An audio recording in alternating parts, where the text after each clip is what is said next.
এই ভিডিওটিতে আমরা ক্লাস 5-এর উইংসের পেজ নং 8 নিয়ে আলোচনা করব। তো এখানে দেওয়া আছে activity 10।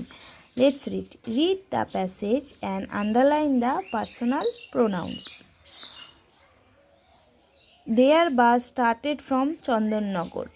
On their way, the teacher asked them whether anyone had visited the Bandel church before. তাদের বাস চন্দননগর থেকে ছেড়েছিল। রাস্তার পথের মাঝে তাদের টিচার জিজ্ঞেস করলো যে তোমরা এর আগে কেউ ব্যান্ডেলের চার্চে এসেছিলে? Most of them had not. সবাই বলছিল বেশিরভাগ আসেনি। সো দে রিমাইন্ড সাইলেন্ট, তাই তারা চুপ ছিল, মানে তারা বেশিরভাগ সেখানে যায়নি, তাই তারা চুপ ছিল। Mita was an exception. She said with enthusiasm, "Yes, madam, I have visited the place before." একমাত্র মিতাই বলেছিল যে হ্যাঁ ম্যাম, আমি এর আগে এসেছিলাম।